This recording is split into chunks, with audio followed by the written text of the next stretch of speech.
በስመ አብ ወልድ ወመንፈስ ቅዱስ አሐዱ አምላክ አሜን። የእግዚአብሔር ቤተሰቦች እንደምን ቆያችሁ? ዛሬ ቀኑ ታኅሳስ 4 የቅዱስ እንድርያስ ዓመታዊ በዓል ይከበራልና እሱን በማስመልከት ስለ ቅዱስ እንድርያስ ሐዋርያ ትንሽ ታሪክ እንባባላለን። ቅዱስ ሐዋርያው ተወልዶ ያደገው በቤተ ሳይዳ አካባቢ ሲሆን የሊቀ ሐዋርያት ቅዱስ ጴጥሮስ ትንሽ ወንድም ነው።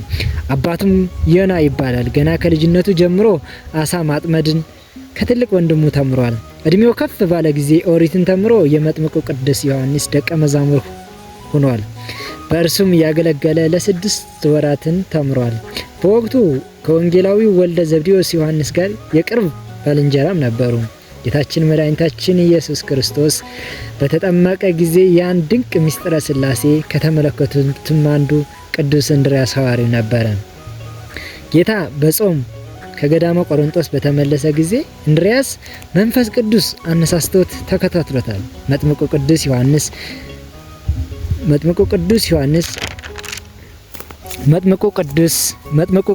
ዮሐንስ ዓለምን ኃጢአት የሚያስወግድ የእግዚአብሔር በግ እነሆ ማለቱን ቅዱስ እንድርያስ ጌታን ተከተለ። በዚህም የመጀመሪያው የክርስቶስ ደቀ መዝሙር ለመባል በቃ። ሊቀ ማር ገላውዲዮስ የሚባል የእመቤታችን ሲያመሰግናት ለሐዋርያው እንድርያስ ቀዳማዊ ማርያም ሃይማኖቱ፣ ለመጀመሪያው ሐዋርያው ለእንድርያስ ሃይማኖቱ ማርያም አንቺ ነሽ ብሎ ይገልጻታል።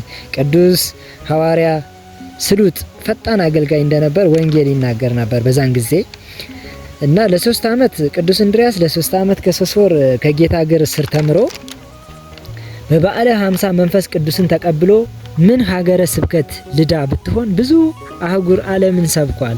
ሐዋርያው ቅዱስ እንድርያስ ከጌታ ጋር በመርከብ ውስጥ ተነጋገረና ቅዱስ ማትያስን ሰውን ከሚበሉ ሰዎች እጅ አዳነ። ቅዱስ እንድርያስ 30 ቀናት የሚፈጅ የባህር ላይ ጉዞ ለማድረግ ከአርድእቱ ጋር ወደ ቢሄድም መርከበኞቹ ሁሉ አናሳፍረን በማለታቸው የክብር ባለቤት ጌታችን መድኃኒታችን ኢየሱስ ክርስቶስ ወጣት መርከበኛ መስሎ ለሐዋርያው እና ለአርድእቱ የ30ያን ቀን መንገድ በ3 ሰዓት ልዩነት እንዲጨርሱ አድርጓል። ቅዱስ እንድርያስም እንዲሁ ሰው መስሎት ለጌታችን ለመድኃኒታችን ለኢየሱስ ክርስቶስ ሰብኮለታል፣ መርቆታልም ሁሉ። ነገር ግን መርከበኛው ጌታችን መሆኑን ሲያውቅ ቅዱስ እንድርያስ ደንግጦ አለቀሰ።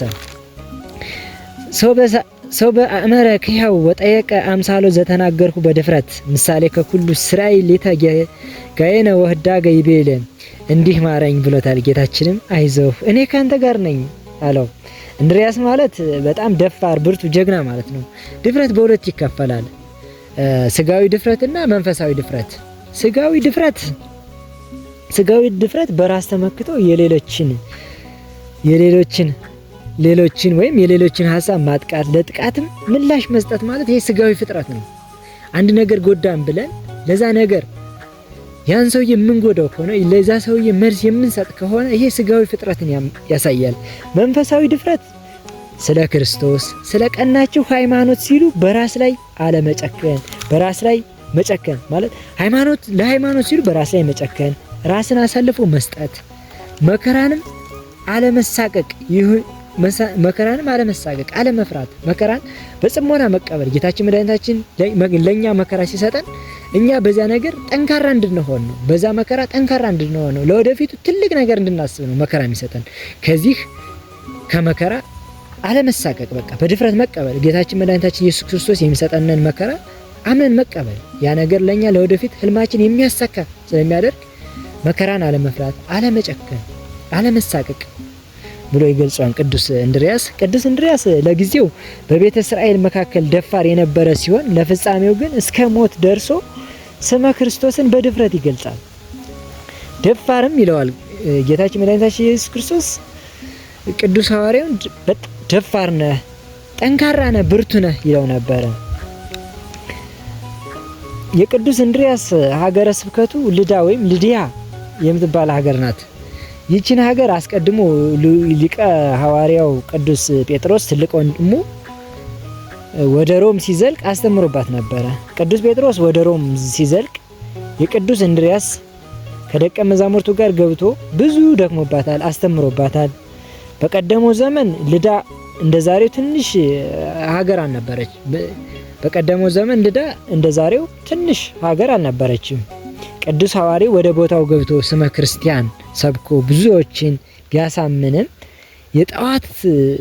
የጣዖት ካህናት ግን በጣም ይበሳጩበት ነበር። በእርግጥ እነርሱ የሚያጠኗቸው ድንጋዮች አማልክት እንዳልሆኑ ጠንቅቀው ያውቃሉ። ነገር ግን ከብረው ገነው ባለጠጎችም ሆነው የሚኖሩበትን ሐሰት እንዲገለጥ አይፈልጉምና እውነትን ከመቀበል ሐዋርያውን ማሳደድን ይመጡ ነበር። እውነቱ ትክክለኛውን መንገድ ያውቁ ነበር። ነገር ግን የውሸትን መንገድ በመያዝ ሐዋርያው ቅዱስ እንድርያስን ያሳቀቁት ነበር።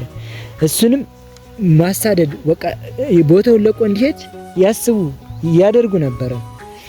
በጣም ከባድ ነበሩ እና ጣዖት በዛን ጊዜ።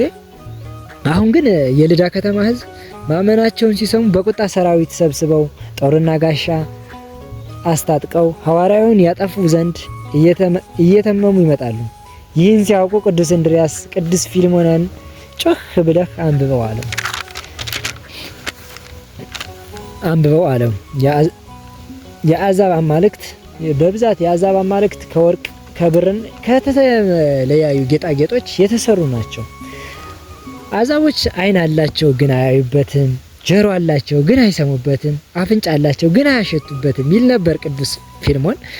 በፍጻሜውም የሚሰሯቸው ሁሉ እንደነርሱ ይሆኑ ብሎ ጸጥ አለ። ይህን የሰሙት ካህናት ጣዖትና ሰራዊታቸው የልባቸው መታጠቂያ ተፈታ። በደቂቃዎችም የመንፈስ ቅዱስ ምርኮኛ ሆነው በቅዱስ እንድርያስ ፊት ሰገዱ።